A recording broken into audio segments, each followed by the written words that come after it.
जय हिंद दोस्तों, study 24+7 class में आप सभी का फिर से एक बार स्वागत है। आज हम लोग पढ़ेंगे क्लास 10th के साइंस का एक ऐसा क्वेश्चन जो एग्ज़ाम में बहुत बार रिपीट हो चुका है। बहुत बार एग्ज़ाम में यह क्वेश्चन पूछा जा चुका है। उसी क्वेश्चन को आज इस वीडियो में हम लोग पढ़ेंगे। क्वेश्चन क्या है? ओम का नियम क्या है? सत्यापन करें। देखिए, दो प्रकार से ओम से संबंधित क्वेश्चन पूछा जाता है। एक तो 2 नंबर में पूछा जाता है और एक 5 नंबर में पूछा जाता है। तो जो 5 नंबर में क्वेश्चन पूछेगा, यह पूछेगा ओम का नियम क्या है, सत्यापन करें। अगर यही क्वेश्चन अगर 2 नंबर में पूछ दे तो सिर्फ पूछेगा कि ओम का नियम क्या है। अगर ओम का नियम क्या है सिर्फ पूछेगा तो 2 नंबर का पूछेगा। अगर 5 नंबर का क्वेश्चन यही पूछेगा तो ओम का नियम क्या है सत्यापन करके पूछेगा। आइए समझते हैं कि ओम का नियम क्या होता है और इसका सत्यापन किस प्रकार से होता है। यह क्वेश्चन 2024 बोर्ड एग्जाम के लिए वेरी इंपॉर्टेंट क्वेश्चन है। हर छात्र को यह क्वेश्चन याद होना चाहिए ताकि 5 नंबर आपको प्राप्त हो सके। तो आइए समझते हैं कि ओम का नियम क्या है। तो देखिए, ओम का नियम, देखिए इसका परिभाषा होता है कि ओम का नियम क्या होता है। तो लिखिएगा कि यदि किसी चालक तार में ताप नियत रखा जाए तो परिपथ के 2 बिंदुओं के बीच का विभवांतर उसमें प्रवाहित होने वाली विद्युत धारा के समानुपाती होता है।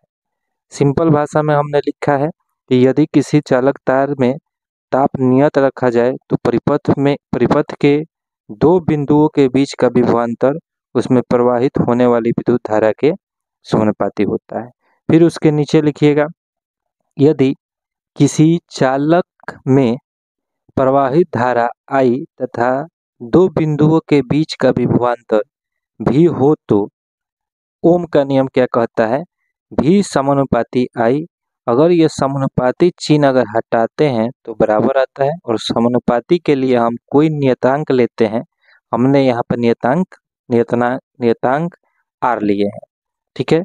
अब देखिए, विभवांतर को यहाँ भी से सूचित किया जाता है, याद रखिएगा, और धारा को I से सूचित किया जाता है। विभवांतर जो होता है धारा के क्या होता है? समानुपाती होता है। यानी कि जब विभवांतर बढ़ेगा यानी कि भी बढ़ेगा तो I भी क्या होगा? बढ़ेगा। I बढ़ेगा तो भी बढ़ेगा। इसी प्रकार से समानुपाती बोला जाता है। अगर समानुपाती का चिन्ह हटाइएगा तो कोई नियतांक यहाँ पे रखना पड़ेगा। ये अगर आपसे सिर्फ पूछे कि ओम का नियम क्या है तो आपको ओम का जो यहाँ से हमने लिखा है और यहाँ तक, इस यहाँ तक आपको लिख देना है, आपको 2 नंबर मिल जाएगा। लेकिन अगर 5 नंबर में यही क्वेश्चन पूछे कि ओम का नियम क्या है, सत्यापन करें, तो इतना तो आपको लिखना होगा। उसके बाद किस प्रकार से सत्यापन होगा उसको जान लेते हैं।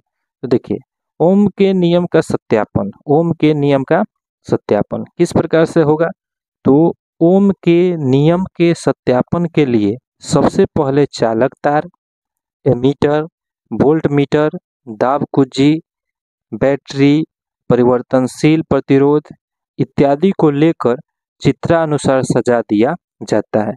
देखिए, जिस प्रकार से लिखा गया है अगर इस प्रकार से आप लिखते हैं सजाकर एग्जाम में तो आपको 5 नंबर कोई नहीं रोकेगा। 5 नंबर में 5 नंबर ही आपको मिलेगा। इस प्रकार से आपको चित्र बनाना है जिस प्रकार से हमने बनाया है। उसके बाद इसमें देखिए, मतलब इस प्रकार से आपको चित्र बना लेना है। देखिए, अगर चित्र जिस प्रकार से इसमें दिया है कि ये चालक तार लेना है, एमीटर लेना है, वोल्ट मीटर लेना है, इसी सब को लेकर इसमें चित्र में हमने सजा दिया है। देख लीजिए अच्छा से कि किस प्रकार से चित्र बना है। उसके बाद चित्र के बाद क्या लिखना है? तो लिखना क्या है? अब दाब कुंजी दाबाकर बैटरी से धारा प्रवाहित की जाती है। उसके बाद एमीटर से धारा का मान तथा वोल्टमीटर से विभवांतर का मान ज्ञात हो जाता है। परिवर्तनशील प्रतिरोध को स्लाइड पर आगे पीछे खिसकाकर प्रयोग को बार बार दोहराया जाता है एवं एमीटर से धारा का मान तथा वोल्टमीटर से विभवांतर का मान ज्ञात कर लिया जाता है। प्राप्त मान को देखने से पता चलता है कि विभवांतर का मान दुगना हो जाता है, जबकि विभवांतर का मान आधा होने पर धारा का मान भी आधा हो जाता है।